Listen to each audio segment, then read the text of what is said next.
There was, as Inspector Roderick Alleyn would later reflect, something faintly theatrical in the way the evening unfurled, as though the air itself had arranged its draperies with an almost professional sense of timing. The gathering at the Cardington Gallery had been advertised as a small and very select private preview, hosted by the celebrated portraitist Basil Cardington in honor of his newest series, The Court of Chance. Yet the guests, who drifted in beneath the soft spill of lamplight, behaved less like connoisseurs invited to admire art and more like players awaiting cues. The gallery occupied the upper floor of Cardington's Georgian townhouse, its rooms made deceptively intimate by polished parquet and heavy velvet curtains. Cardington himself, slender, silver-haired, and as exquisitely dressed as any figure in his own paintings, moved among his guests with languid charm. He had arranged the evening with particular care. 12 portraits, each depicting an aristocratic subject engaged in a symbolic card trick. Rumor whispered that the series was not entirely flattering, and that some sitters had been left wondering whether artistry had been used as revenge.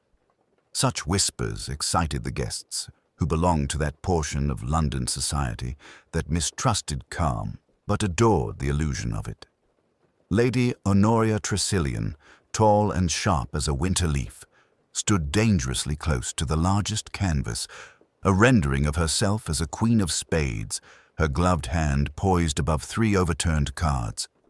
Her expression, both in oil and in life, held the faintest trace of disdain. "I rather expected the Queen to look less like a conspirator," she murmured to the man beside her, Lord Peregrine Vale, whose reputation for discretion was exceeded only by his ability to overhear everything. "Art, my dear," said Lord Peregrine, "is seldom kind." At the far end of the room, Miranda Sewell, Cardington's young protégée, hovered near her own portrait. Painted as a nervous ingenue with a trembling card in hand, she now seemed nearly as tremulous in person. She watched the crowd with round, anxious eyes, flinching whenever anyone approached the work. Basil Cardington drifted to her side with the soft inevitability of a falling petal. "My dear, you mustn't hover so. It gives an impression of guilt, which is dreadfully unbecoming in a muse." "I wasn't hovering," Miranda whispered. "I was only brooding, the same thing, only less poetic." Further along the wall, Sir Lionel Faraday, retired general and self-proclaimed connoisseur of everything except humility, stood before his own portrait. In Cardington's rendering, he appeared mid-gesture, concealing one card behind his back while presenting another to the viewer. It was a disturbingly clever likeness. The general scowled as though the painting had personally insulted him. "Damned impertinent fellow," he muttered to his companion, Miss Celia Yarrow, a demure botanist who seemed wholly out of place in the glittering room. "Paints me like a conjurer caught out in a trick, as if I'd any need of subterfuge." Miss Yarrow blinked, uncertain whether she was meant to agree. Across the gallery, the maître d'hôtel, Graves, a figure so impeccably precise that one suspected he had been decanted, not born, circulated with trays of champagne. His movement was smooth, discreet, and effortlessly observant. He saw everything, reacted to nothing, and gave away even less. As the last stragglers arrived, the room settled into a kind of restrained hum. Conversation flowed like smoke, thin, curling, and faintly obscuring. Beneath it ran subtle currents. A strained remark here, a darted glance there, a momentary lull that suggested unfinished quarrels dusted over like blemishes beneath powder. It was during one such lull that Basil Cardington raised his glass. The murmur softened. "My dear friends," he began, in that gently mocking tone that allowed flattery and insult to coexist, "thank you for gracing my home with your presence. The Court of Chance is, I hope, a harmless exploration of the roles we each play. Perhaps you will see yourselves differently. Perhaps you will see others differently. Perhaps," he paused, "you will see more than you wish." A few elegant laughs touched the air, uncertain whether the remark was meant to be clever or disquieting. Cardington continued. Later this evening, I shall give a small demonstration, a little entertainment involving the very card trick that inspired the series. A 3-card trick, simple enough, but not without its possibilities. For now, enjoy the portraits and be kind to the subjects. They have borne enough. The crowd dispersed once more, yet an invisible tension remained, like a draft slipping under a locked door. Alliances whispered themselves into corners. Old injuries stirred. Vanity prickled. A small stage had been set near the center of the gallery, a modest table, a velvet cloth, and a new deck of cards waiting beside a single empty chair. It was, though no one yet understood it, the quiet beginning of something fatal. It happened with a softness that would later strike Inspector Alleyn as the true cruelty of the thing. Death, when it visited the Cardington Gallery that evening, did so without drama or alarm, slipping into the gathering as quietly as an unwelcome draught. Indeed, no one noticed at first. How could they? The company was still pleasantly adrift among the portraits, drifting from canvas to canvas with champagne-induced amiability. The demonstration table, velvet-draped, card deck pristine, a single lamp casting a mild golden cone, sat expectantly in the center. Guests glanced at it now and then, half curious, half wary, but none approached. Cardington himself had wandered off to entertain Lady Honoria, who appeared intent on discovering precisely which of her many transgressions Basil had immortalized in oil. It was only when someone remarked upon Sir Lionel Faraday's prolonged absence that a faint ripple of concern began to stir. He was not an inconspicuous man, after all. The general possessed a sort of thunderous presence, a compact storm cloud of authority, impatience, and military temper. His voice, brusque, rapid, unwilling to tolerate nonsense, usually carried easily across any room he occupied. That it had fallen silent was unusual. That no one had seen him leave the gallery was stranger still. Miss Celia Yarrow, who had last spoken to him, hesitated near the entrance to the adjoining antechamber, twisting her gloves nervously. She was not accustomed to addressing groups, and certainly not glittering assemblies of London society, yet she found herself clearing her throat softly, as though asking permission to exist. "I think Sir Lionel may have stepped into the side room," she murmured to Graves, who, as ever, stood silently at her elbow. "He said he needed, or perhaps preferred, a moment alone." "A moment, madam?" Graves echoed, polite but faintly puzzled. "It has been rather more than that." Miss Yarrow's anxiety deepened. "Should someone check?" Graves inclined his head. "I will attend to it, madam." The butler's unobtrusive glide toward the antechamber went unnoticed by most of the guests. A few glanced vaguely at his retreating figure, but the conversation swelled again, absorbing their attention.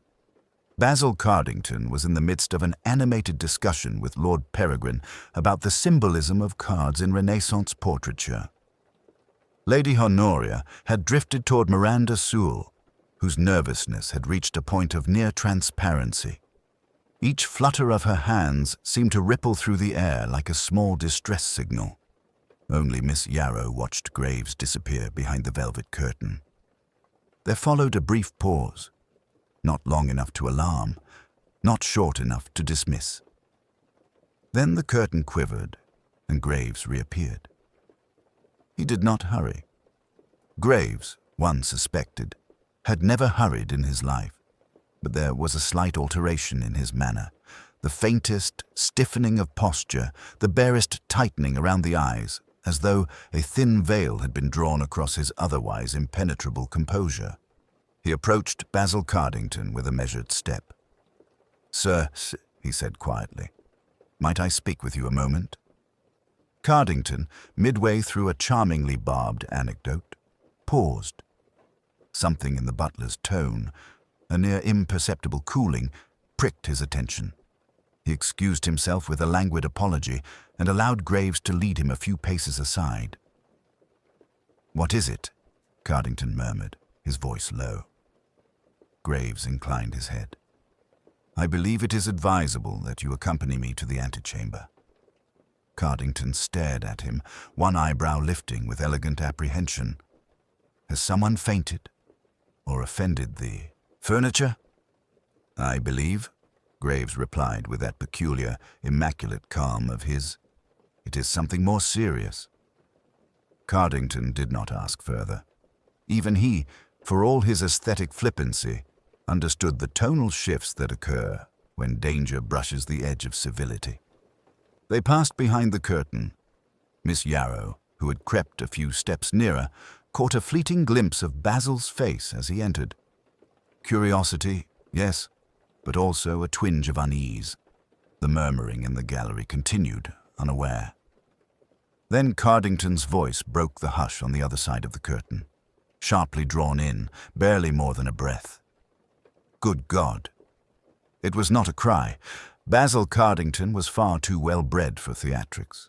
But the words, spoken so quietly, carried an unmistakable note of finality. The curtain parted once more. Cardington stepped out, his complexion drained of its usual warmth. His expression, usually so composed, held a stiffened fragility, like porcelain struck too sharply. "Ladies and gentlemen," he announced softly, "may I have your attention, please?" The room stilled at once. It was not the volume of his voice that commanded them, but its tenor. Something had cracked beneath the surface. Cardington swallowed. "There has been an incident. I must ask that no one leave the premises until the authorities arrive." "Authorities?" Lady Honoria snapped, eyebrows arching. "Basil, what on earth—" Cardington interrupted her gently. "Sir Lionel Faraday is dead." A quiet shock passed through the room like the afterswell of a distant wave. No one screamed, no one fainted. They simply stared, frozen, breath held, trapped in that exquisitely terrible pause between disbelief and understanding. And so the fatal evening truly began. The first to arrive at the Cardington Gallery after the announcement of Sir Lionel Faraday's death was Inspector Roderick Alleyn. He had been summoned with that discreet efficiency which marked all police interactions with the upper classes. A brief note, delivered with quiet gravity, and a succinct request for his attendance. By the time he stepped through the gallery's threshold, the guests were gathered in a loose semicircle, whispering amongst themselves with the precise mixture of apprehension and curiosity that Alleyn had long learned to expect. He paused briefly at the entrance, giving himself a moment to take in the room in its entirety. The portraits, the polished floors, the half-empty glasses, the gloved hands fluttering in anxious gestures. All were indicators of mood, alliances, and the subtle fissures beneath civility. Even before he spoke, Alleyn had registered the minor imbalances. Lady Honoria Tressilian, her back rigid, arms crossed as though shielding herself. Miranda Sewell, half hidden behind a tall chair, fingers pressed nervously to her lips. Lord Peregrine Vale, surveying the room with an expression that suggested amusement tempered by caution. Alleyn's eyes, a cool grey, moved with precision. He noted the arrangement of the guests, the spaces they avoided, the small but telling interactions. A touch on an arm, a darted glance, a slight hesitation before speaking. He did not yet question anyone. He merely observed, and in observing, he began to discern patterns invisible to those caught in the tremor of shock. Basil Cardington approached him at last, extending a hand with that familiar combination of charm and anxious civility. "Inspector Alleyn," he said, "thank you for coming so promptly. I confess I am at a loss. Sir Lionel, it is most unexpected." Alleyn inclined his head slightly in acknowledgement, his expression measured. "Mr. Cardington, I understand the difficulty.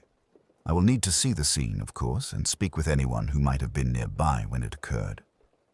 Cardington nodded, glancing toward the antechamber from which Graves had recently returned. Yes, he was in there alone. I was summoned by Graves, but His voice faltered for a moment. I hesitate to describe it. One hopes to be prepared for all eventualities, yet Alleyn's gaze, gentle yet penetrating, seemed to reassure him without requiring any further words. I understand entirely. Shall we? They moved together toward the antechamber. The door was left ajar, a faint halo of lamplight spilling into the corridor beyond. Inside, the room was modest, a space set apart from the main gallery for study or consultation. Yet it now bore the mark of a grave stillness. Sir Lionel Faraday lay upon a chaise longue, slumped in a manner almost casual, his hands folded loosely over his chest, head slightly tilted to one side. There was no obvious trauma, no marks of violence, and yet, in the stillness of the moment, it was unmistakable. He was gone. Alleyn approached slowly, noting the positions of furniture, the placement of a small table with a half-filled glass of water, the precise alignment of a fallen card near the general's elbow. Nothing was overlooked. Everything spoke. "Has anyone touched anything?" Alleyn asked softly, not in reproach, but to establish order. "No, Inspector," Cardington replied. "Only Graves, who brought me here. He seemed unsure but careful." Alleyn nodded, eyes scanning the room once more. The card near Sir Lionel's elbow caught his attention. It was a king of spades, its face turned toward the ceiling. A faint crease marred the edge, almost imperceptible, but enough to suggest a recent handling. He noted it, but made no move to touch it. Such evidence was secondary. Observation came first. "Was anyone else in this room?" Alleyn asked. His voice was quiet, precise. "Only Graves," Cardington confirmed. "And I arrived immediately afterward." Alleyn inclined his head, satisfied for the moment. Questions would follow, but they were not yet necessary. He had learned long ago that the key to uncovering truth was patience, attention, and the quiet gathering of impressions. Turning to the window, Alleyn allowed his gaze to drift over the guests still in the gallery, their postures and expressions reflecting varying degrees of composure and unease. Even from this distance, he began to perceive a network of subtle interactions. A glance exchanged between Lady Honoria and Lord Peregrine, Miranda's hand brushing a loose strand of hair as if to hide something, a half-smile from Miss Celia Yarrow that did not reach her eyes. Alleyn's thoughts, as always, moved silently, filing away each detail for future consideration. The scene was calm, deceptively calm. And within that calm, he knew, the story would soon reveal its fractures. He spoke finally, to Cardington alone. "I shall need to speak with the guests in due course. But first, we must secure the scene and allow the coroner's arrival. Everything and everyone must remain undisturbed." Cardington inclined his head, acquiescing. "Of course, Inspector. Everything, as you say." Alleyn lingered for a moment, surveying the room one last time. In the measured stillness of the gallery, the quiet aftermath of death, he began to see the outlines of a puzzle whose pieces were human, subtle, and potentially devastating. And then, with that characteristic restraint that disguised a mind ever alert, he stepped back toward the assembled guests, ready to observe further. Inspector Alleyn began his inquiries with the measured poise that had earned him both respect and occasional exasperation in the highest circles. He did not raise his voice, nor did he hurry. He simply moved among the guests, speaking with quiet courtesy while allowing the subtleties of conversation to reveal themselves. To those accustomed to the social niceties of London's upper echelons, this approach appeared almost deferential. Yet beneath it lay a sharp discernment, an ability to detect nuance in hesitation, inflection, or the mere arrangement of a gesture. His first encounter was with Lady Honoria Tressilian, who had retreated to the far side of the gallery, her gloved fingers idly tracing the rim of her champagne glass. She greeted him with a cool nod, an eyebrow raised, as though weighing the propriety of responding at all. "Lady Honoria," he said, bowing slightly. "I hope the shock of the evening has not been too disconcerting." She inclined her head in acknowledgement, her expression carefully neutral. "Inspector, I confess it is unpleasant, yet one must endure. These gatherings, while charming, have their vulnerabilities." Alleyn permitted a brief pause, allowing the words to settle. "I understand. May I inquire whether you observed Sir Lionel in the hours immediately before the incident?"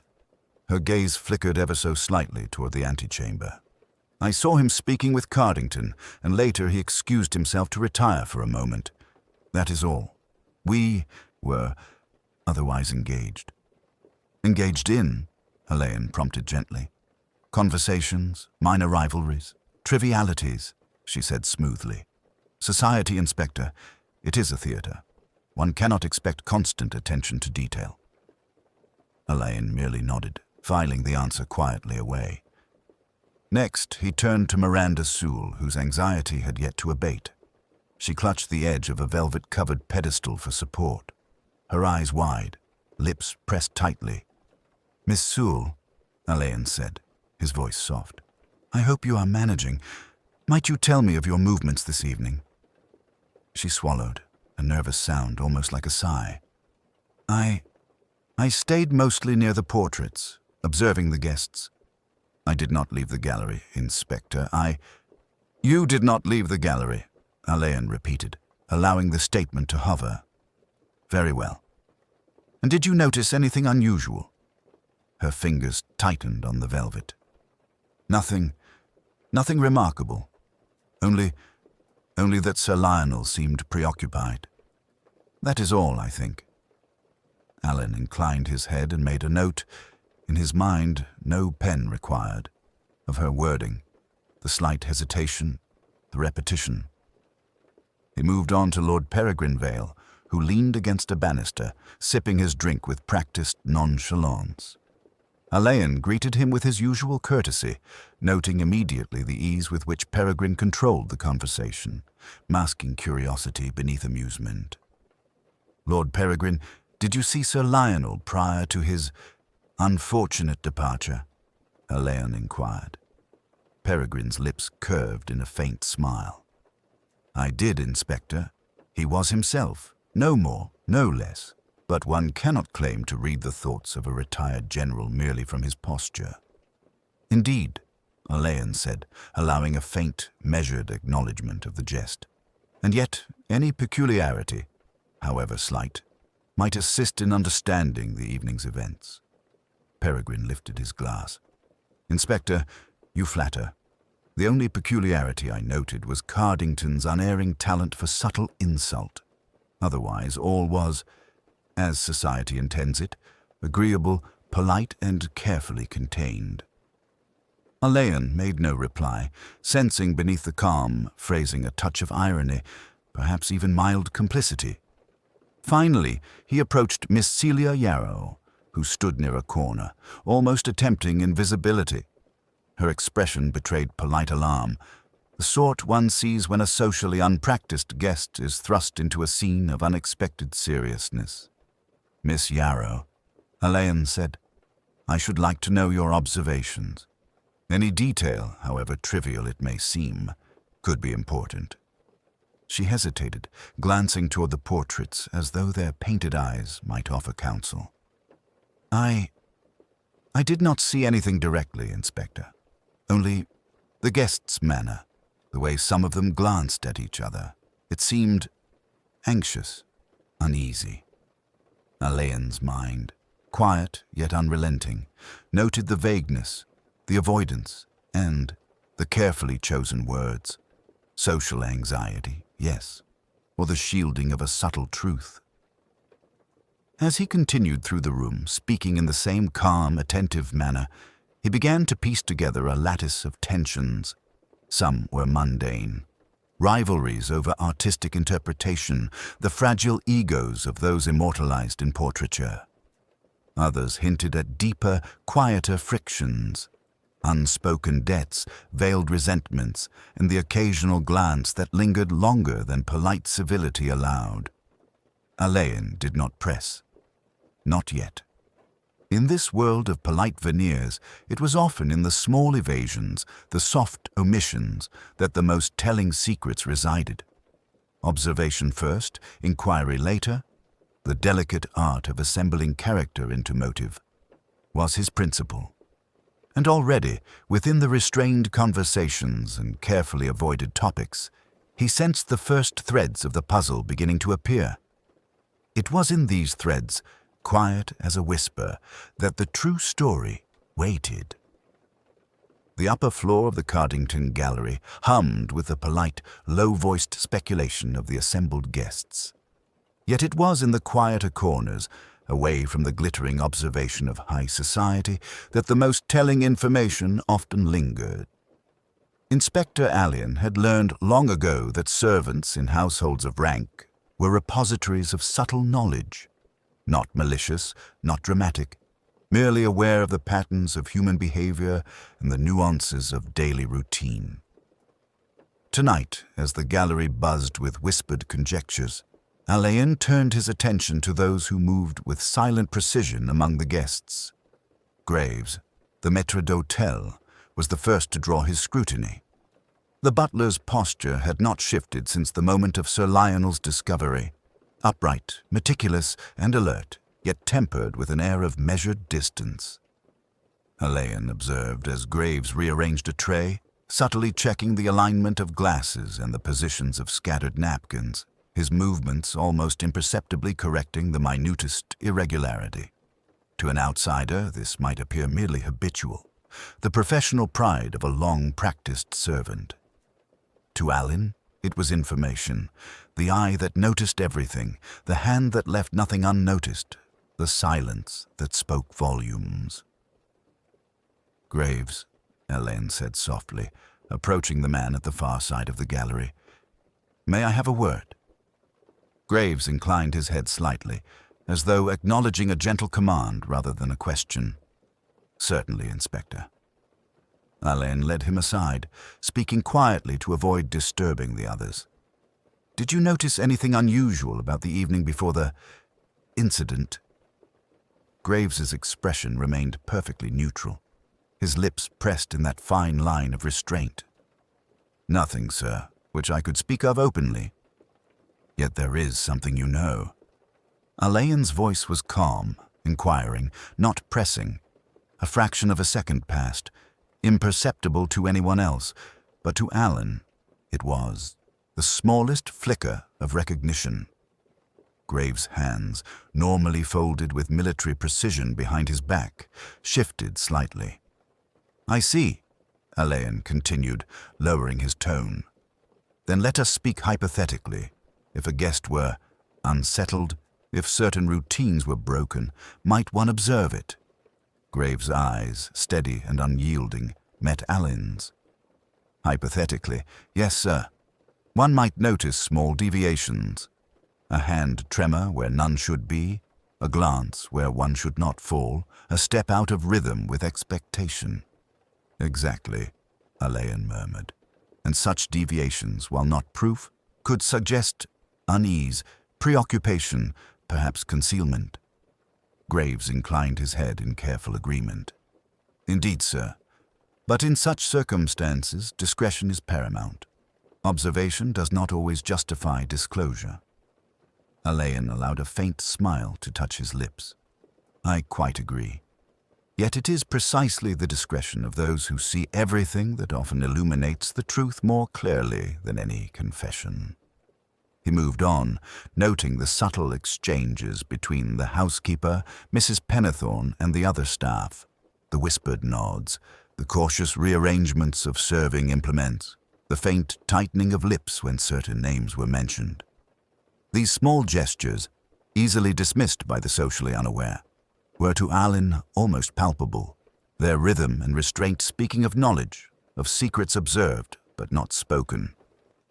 Even the youngest footman, who hovered near the staircase with an expression of polite alarm, contributed silently to the pattern Alleyn began to discern.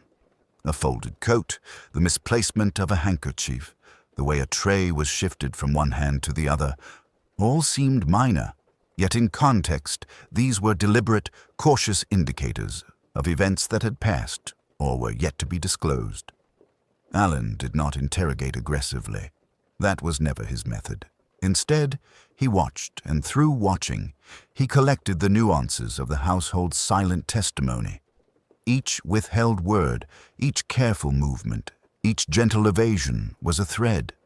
And within those threads, he sensed the outlines of the story, the relationships between master and servant, between the privileged and the cautious observers of privilege, the secrets that lingered where civility demanded nothing be spoken.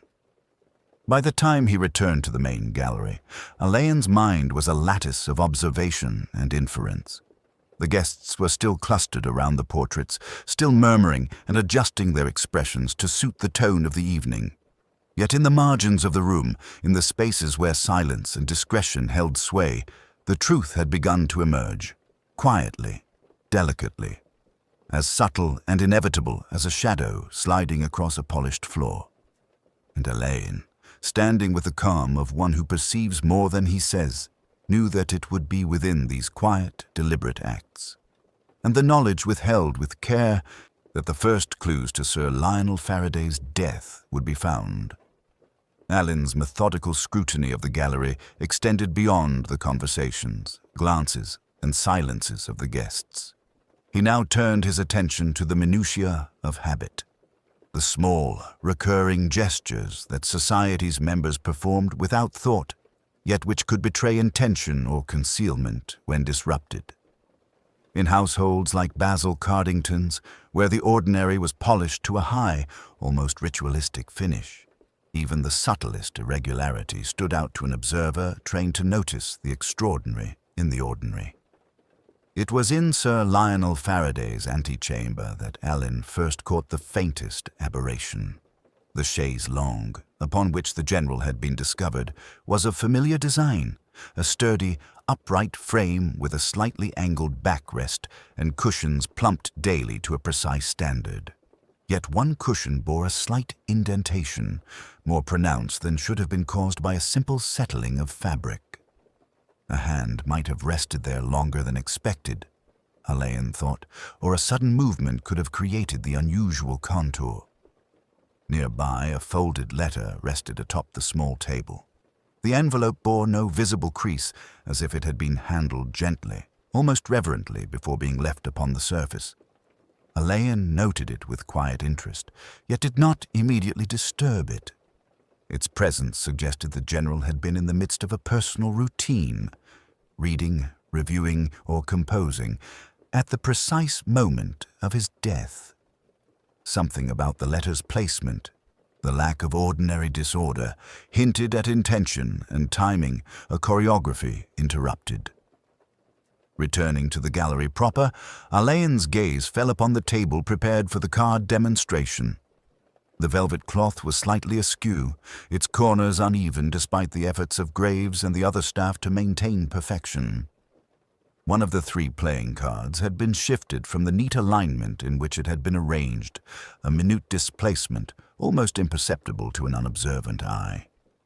Alleyn crouched, tracing the edge of the card with a gloved fingertip, careful not to disturb its orientation. It was the King of Spades, the very card found near Sir Lionel's elbow. Such a detail, small as it seemed, resonated with the inspector. The ritual of the demonstration had been interrupted. A hand had strayed where it should not have, perhaps by accident, perhaps by design. And in this deviation, Alleyn sensed a clue, a faint echo of deliberate interference. He made a mental note to correlate the card's position with the timing of Sir Lionel's final movements, understanding that routine, when altered, was often the silent witness to a crime. Elsewhere, Alleyn observed Lady Honoria adjusting a glove at precisely the same moment she cast a brief glance toward Lord Peregrine. It was a habitual gesture, refined by years of social expectation, yet the slight hesitation in the motion, the imperceptible pause before the fingers reached the cuff, suggested her attention had been diverted. Minor, almost laughable to anyone else, but to Alleyn, a potential marker of preoccupation, a subtle disturbance in the pattern of propriety. Even Miranda Sewell, whose nervousness had seemed merely adolescent, exhibited tiny deviations. She had unconsciously straightened a painting on the wall that was already level, tilting it by a fraction of an inch beyond necessity, and then corrected it again with careful deliberation. Alleyn noted the action quietly. A person's mind often betrayed itself in attempts to maintain appearances, he knew, and this overcompensation hinted at thought elsewhere, perhaps on the very event that had so recently occurred. Alleyn's attention was drawn, finally, to the foot of the gallery staircase. A small ornamental card holder had been displaced, a minor incident by any measure, yet he observed that the single deck of cards it had contained was now one card short. He did not yet speculate aloud. Speculation without corroboration was wasted breath. But the detail joined the network of deviations. The slightly displaced cushions, the imperfect alignment of velvet, the cards moved just enough to be noticed by a careful eye. In Alleyn's mind, the faintest threads began to weave together. A pattern emerged from the habitual, the routine, the ritual. Not in the loud or dramatic gestures, but in the quiet disturbances, the imperceptible signs that bespoke human presence and intention. Somewhere within these subtle traces lay the origin of Sir Lionel Faraday's death. Alleyn straightened and surveyed the room once more. It was a gallery of civility, of elegance, of gentle laughter and muted shock. Yet beneath the veneer, in the minor irregularities unnoticed by all but the keenest observer, the first whispers of truth were already echoing. And Alleyn, quiet, patient, and unhurried, began to listen. The gallery, though outwardly calm, had begun to shift beneath the weight of quiet anxieties. It was a subtle movement, scarcely perceptible. A glance held a second too long, a hand hesitated over a glass, a foot tapped against polished parquet where it ought not to. Alleyn, moving with his customary discretion, noted each ripple, filing the details away for later synthesis. Yet what truly unsettled the assembly that evening was not his presence alone, nor the awareness of Sir Lionel's death, but a second, almost imperceptible disturbance. One that began as a whisper and grew, imperceptibly at first, into a tension felt throughout the room. It came in the form of a letter. Graves, the ever-discreet maître d'hôtel, returned from the antechamber with a folded piece of stationery, its envelope unmarked and pristine.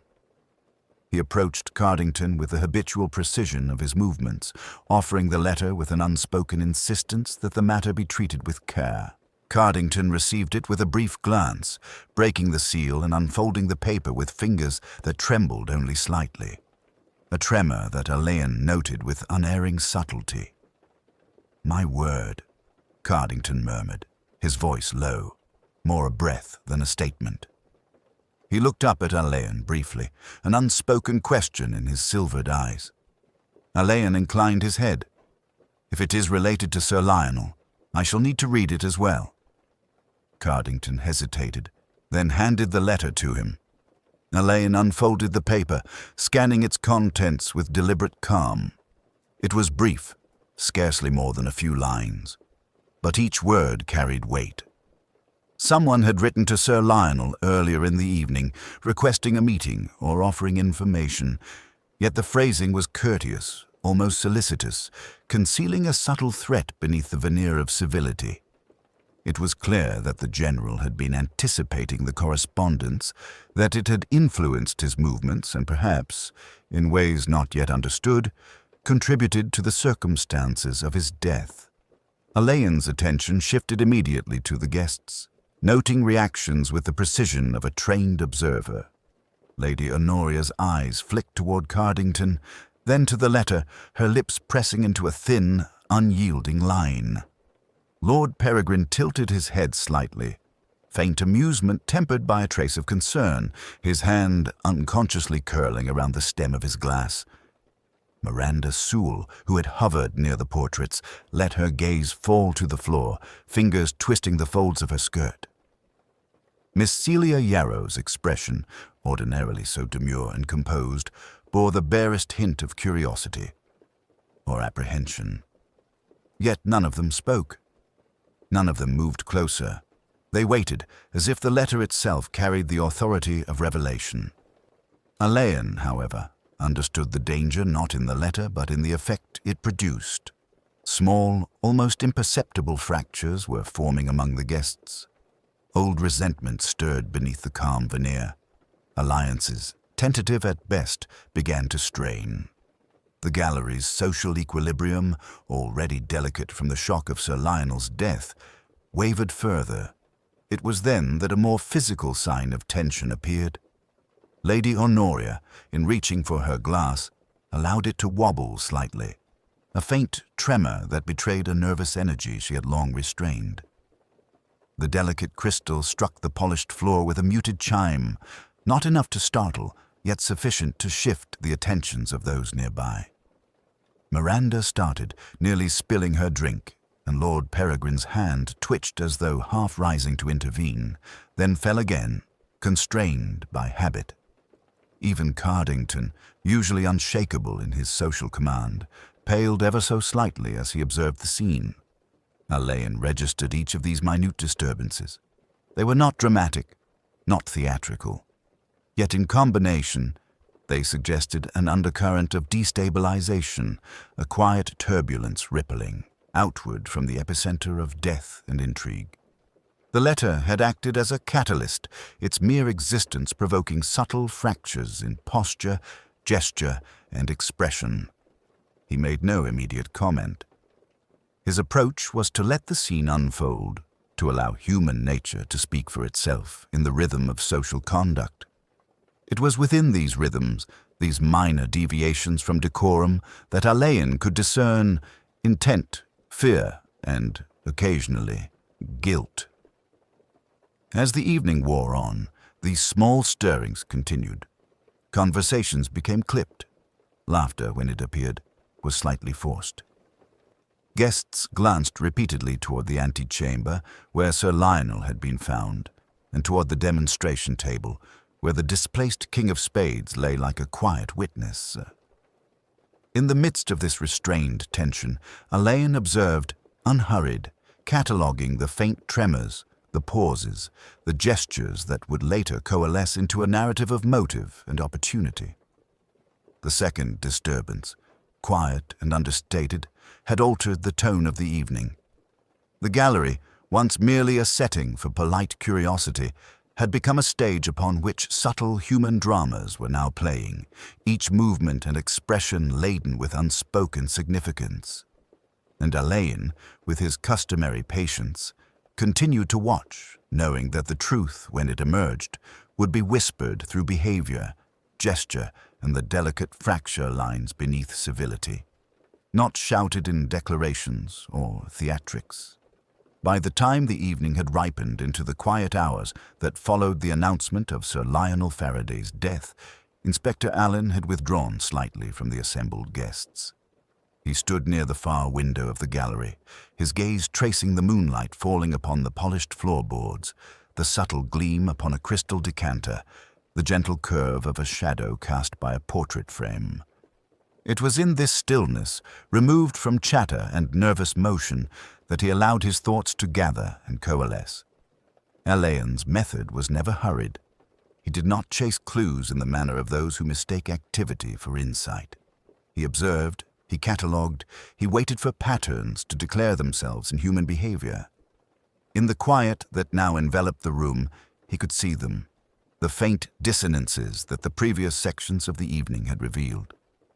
Lady Honoria's posture remained rigid, yet the small tremor in her hand when reaching for her glass earlier, combined with the careful, almost imperceptible glances she had exchanged with Lord Peregrine, spoke of a private calculation. There was more to her concern than mere curiosity. The ritual of the evening had been interrupted in a way she found unsettling. Miranda Sewell's nervous tendencies were also telling. Her habitual gestures, smoothing a dress, adjusting a painting, were amplified tonight. She overcompensated for her anxiety, and in doing so, betrayed a mind not only preoccupied, but deeply aware of matters she preferred not to disclose. The King of Spades, displaced yet unremarkable at first glance, had become in Alleyn's mind a pivotal marker. Its movement was not an accident, nor a matter of random misplacement. It intersected with Sir Lionel's habits, the timing of the letter, and the subtle deviations among the guests. All pointed to an action deliberate enough to be significant, yet subtle enough to avoid immediate detection, the hallmark of a crime that was social as much as physical. Lord Peregrine's restrained amusement, the careful curl of his fingers around a glass, suggested observation, judgment, and a touch of self-interest. He had witnessed the sequence of events with enough detachment to assess its implications, and yet he, too, was constrained by the delicate etiquette that governed the evening. Alleyn did not yet confront anyone. Confrontation would come only when observation had yielded certainty. He allowed his thoughts to settle, tracing invisible lines between gestures, glances, and habits. Each was a faint echo of character, and character, as he had long learned, was the truest guide to motive. Graves and the household staff, too, contributed to the lattice of understanding. The butler's minor adjustment of the velvet cloth, the housekeeper's subtle repositioning of items, the footman's careful avoidance of disturbance, all spoke to knowledge held silently. They had seen the undetectable. They had sensed the disturbance of routine. They had noted it without comment. And in these silent observances lay corroborations of Alleyn's emerging deductions. Alleyn allowed his intuition to move with the precision of a chess master. He reviewed the evening sequence, the initial disappearance of Sir Lionel, the quiet shock of his discovery, the letter, the minor misalignments in ritual, and the faint tremors in posture and gesture among the guests. Each alone was inconclusive. Together they formed a subtle but coherent pattern. He understood, with that quiet certainty he had cultivated over years of similar cases, that the truth would reveal itself not through confession or dramatics, but through the convergence of human tendencies, the tiny deviations from expectation, and the careful observation of what remained unsaid. Alleyn's gaze swept the room one final time. The guests, though outwardly composed, were moving like pieces on a board whose rules had shifted ever so slightly. He did not speak. He merely noted, filed, and waited. The truth was not hidden. It had simply not yet been acknowledged, even to those who might recognize it in themselves.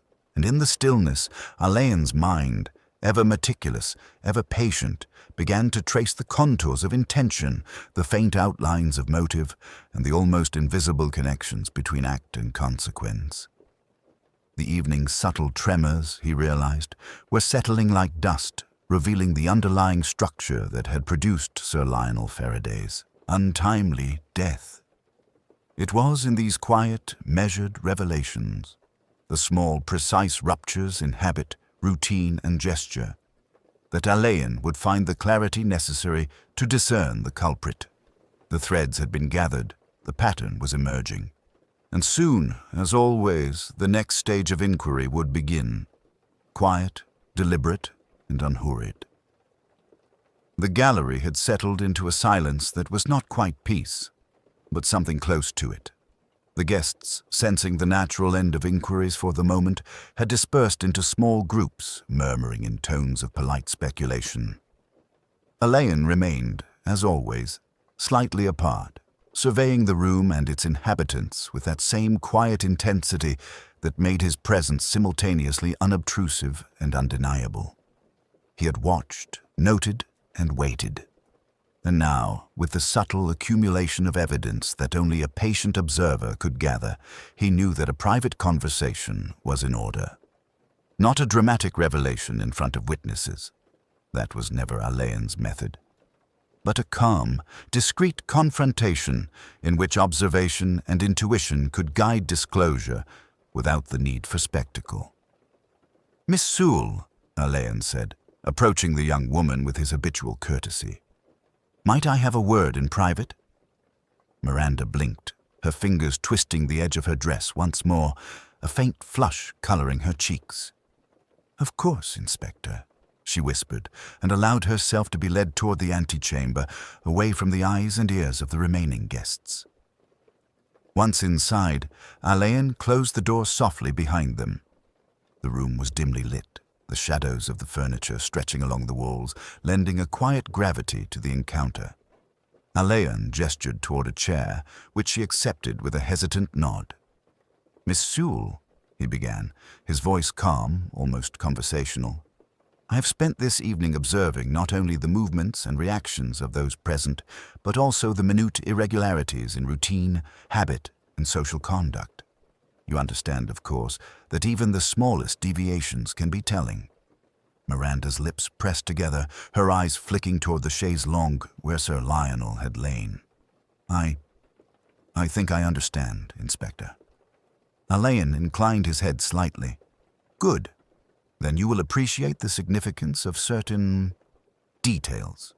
The misplaced card, the letter received in your presence, and the subtleties in your behavior earlier this evening all suggest that you were aware of matters that others might not have perceived." She gasped softly, a quiet sound, and shifted in her seat. I don't understand. I didn't—" "Not yet," Alleyn interrupted gently. "I'm aware that you did not act in malice, nor with intent to harm. Your knowledge, however, did place you in a position where influence could have occurred, even unwittingly." Her hands trembled slightly. "I only saw things I wasn't supposed to see. I didn't touch anything." "Precisely," Alleyn said, nodding. "But observation is as powerful as action. You noticed the card, its displacement, the interactions between others. You were attentive to the letter and the minor irregularities in ritual. And in that attentiveness lies the truth we seek. What you saw may have been unnoticed by others, but it was not inconsequential."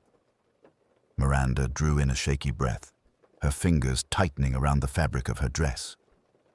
"Then, you know who did it?" Alleyn regarded her for a moment, his gaze steady, calm but carrying the weight of insight. "Yes, I have discerned the sequence of intention and action, and I know the role of each participant in the evening's events. But the revelation need not be dramatic. It requires only acknowledgement." Her eyes widened. "Acknowledgement? Quiet acknowledgement," Alleyn said softly. "The culprit is aware by now of the consequences. They need only be guided toward recognition, not forced into confession. In this matter, discretion serves justice better than spectacle. The pattern of behavior, the deviations from routine, and the subtle manipulations observed throughout the evening, all have converged to reveal the truth." Miranda swallowed, a faint nod indicating comprehension. "I see. And I must keep this quiet." Alleyn allowed the slightest smile. "Precisely. The truth, Miss Sewell, is often more powerful when it emerges from understanding rather than coercion. The evening's disturbances, small gestures, a misplaced card, the quiet tension in posture and glance, have been sufficient to indicate both motive and opportunity. You have observed much. Now it is only a matter of letting the resolution take its natural course." She exhaled slowly, the tension in her shoulders easing imperceptibly. I understand, Inspector. Thank you for explaining." Alleyn inclined his head, a gesture of acknowledgement rather than triumph. "Very well. Let us return to the gallery and allow the evening to continue its quiet conclusion. The remainder will unfold as it must, in the same measured manner that has guided us thus far." As they stepped from the antechamber, Alleyn's gaze swept over the assembled guests once more. The subtle fractures of the evening remained, Yet now, in the calm of understanding, they were less chaotic, more coherent. The threads of observation, once disparate, had begun to converge toward clarity, and Alleyn, as always, walked with the patience of one who knew that revelation need not be loud. For truth, in its most elegant form, often spoke in whispers. The gallery, bathed now in the gentle glow of late evening lamps, felt simultaneously smaller and more expansive. Smaller because the weight of Sir Lionel Faraday's death pressed upon it, more expansive because Alleyn's quiet comprehension seemed to stretch outward, touching each corner, each subtle gesture, each whispered glance. The guests, still clustered in restrained conversation, remained oblivious to the precise moment when understanding had crystallized. For Alleyn, as always, it was in the minutiae that clarity resided. He had not summoned anyone. There was no grand announcement, no theatrical declaration.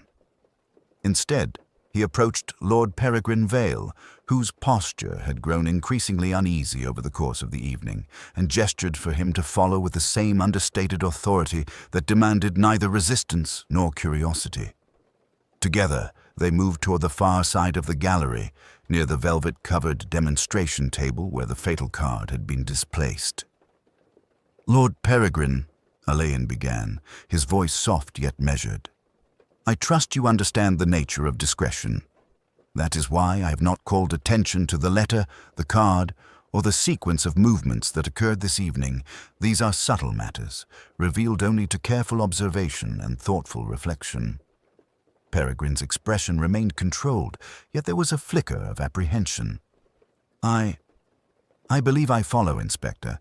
You mean that what is obvious to some is imperceptible to others?" "Precisely," Alleyn said. "The letter, received at a seemingly innocuous moment, set in motion small shifts in behavior, gestures, posture, attentiveness, each revealing inclination, intent, or hesitation. The King of Spades, displaced from its ritual alignment, was the silent witness. Even minor deviations from established habit, otherwise overlooked, became telling markers. And it is through these markers that the pattern of the evening emerges in full.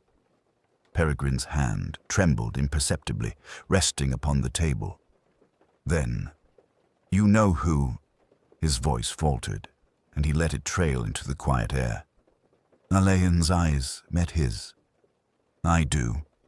It is not through confession that we discern culpability, but through the convergence of observation, subtlety, and human character. The individual who acted, deliberately, yet without malice sufficient to betray intention openly, has already been guided by circumstances toward recognition of their part. Their guilt need not be extracted. It is evident in the sequence of gestures and choices they could not entirely conceal." Peregrine exhaled, a measured breath, and nodded, the tension in his shoulders loosening only slightly. "I see. And this understanding is sufficient for you?" "For justice in this instance, yes," Alleyn said. "It is often preferable that truth emerge with civility rather than spectacle. The pattern, letter, card, subtle behavior, the disturbances among guests, all indicate intention, yet the elegance of recognition remains intact. No raised voices, no declarations, just awareness and the natural unfolding of consequence." Alleyn motioned slightly toward the remaining guests. They continued to converse, to adjust their posture, to smooth their clothing. Yet now, unseen, the framework of knowledge had been placed within the room. Each participant, consciously or unconsciously, occupied a position along the lattice of events, their behaviors quietly accounted for. Lady Honoria, noting the subtle exchange from across the room, stiffened for an instant, a half-smile flickering briefly, as though understanding that the truth, while not yet stated aloud, had begun to permeate the space. Miranda Sewell, at the edge of the gathering, allowed her fingers to relax from their habitual fidgeting, her glance toward the demonstration table betraying a quiet comprehension. Alleyn observed, without intrusion. The revelation had occurred in silence, the acknowledgement of responsibility unspoken but undeniable. He had seen in the accumulation of ritual, deviation, and attentive observation the identity of the actor, the pattern of choice, the reasoning that had led to Sir Lionel's demise. And in that knowledge, there was neither triumph nor satisfaction, only the quiet completion of understanding. Justice, Alleyn murmured to himself, almost imperceptibly, is not always dramatized. Sometimes it resides entirely in recognition. He allowed his gaze to drift over the room one last time, noting the subtle calm settling upon those present, a calm tempered by awareness, apprehension, and civility. The evening, though irrevocably altered, continued with the poise expected of its attendees, guided not by fear or spectacle, but by the quiet, inevitable acknowledgement of truth.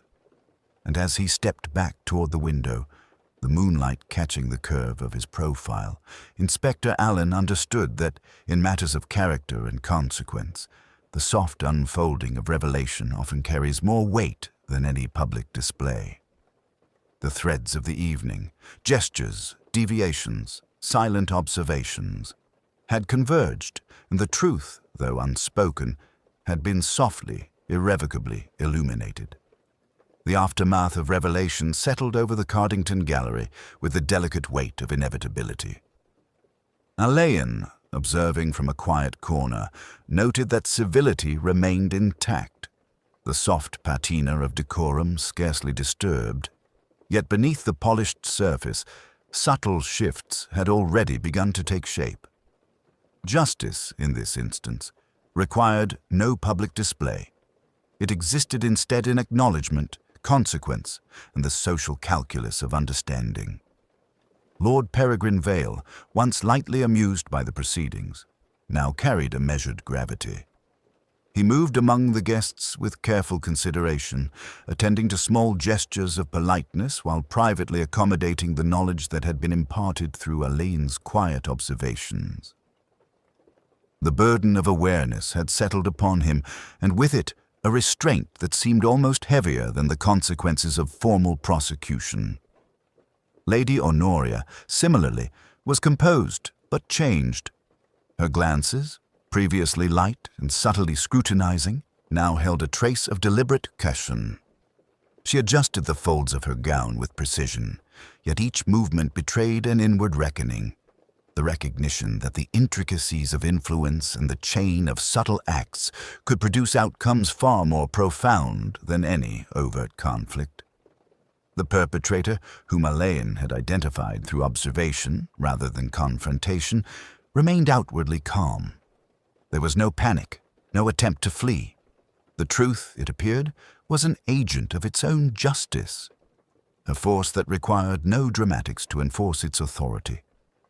In the quiet acknowledgement that settled between the culprit and the observer, there was irony, tempered by civility, a recognition that the act had unfolded exactly as human behavior and subtle opportunity permitted, yet no one had intervened to prevent it.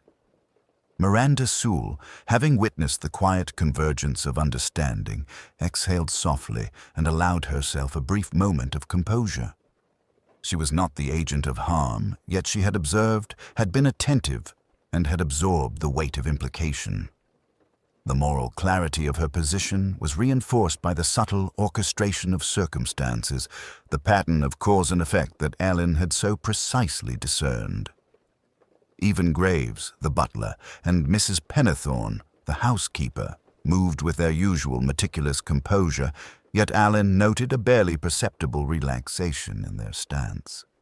They had borne silent witness to the intricacies of the evening and now allowed themselves a slight reprieve, understanding that their discretion had contributed to the resolution without exposing them to the complications of overt disclosure. Alleyn, for his part, observed with an unhurried patience. Justice, he reflected, often does not arrive in dramatic gestures or formal decrees. It arrives quietly, through acknowledgement, consequence, and the unspoken awareness of those who inhabit a world of social nuance. The gallery itself seemed to mirror this understanding, each polished surface reflecting the faint shadows of human intention and ethical reckoning. He considered the subtle irony inherent in the resolution. Sir Lionel's death, though tragic, had been occasioned not by reckless passion or overt malevolence, but by the quiet misalignments of habit, gesture, and decision. The very elements that Alleyn had long observed with such care. In this, there was a form of poetic symmetry, the accident of circumstance aligned with the inevitability of human behavior, and those involved, though not entirely innocent, had been guided by the natural unfolding of events rather than by coercion or dramatics. A gentle hush descended as the remaining guests began to withdraw, moving toward the exit with decorum and grace. Polite farewells were exchanged, and yet in each nod and half-smile, the quiet acknowledgement of the evening's revelations lingered. The social order, though altered, persisted. The bonds of observation, discretion, and consequence had quietly reasserted themselves. Alleyn lingered near the far window, watching as the moonlight pooled across the polished floorboards.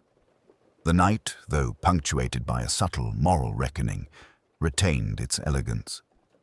No alarms had sounded, no public outcry had disrupted the carefully maintained order.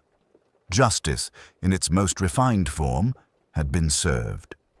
And in this stillness, Alleyn allowed himself the faintest of smiles, tempered by reflection. The evening had revealed much, not through loud confrontation, but through patience, subtle observation, and the gentle application of understanding. The threads of human behavior, once woven into the pattern of circumstance, had revealed their truth. In the quiet balance between acknowledgement and consequence, between action and observation, Alleyn recognized the enduring lesson. Justice need not shout to be effective. It need only exist within the subtle framework of discernment, patience, and ethical perception.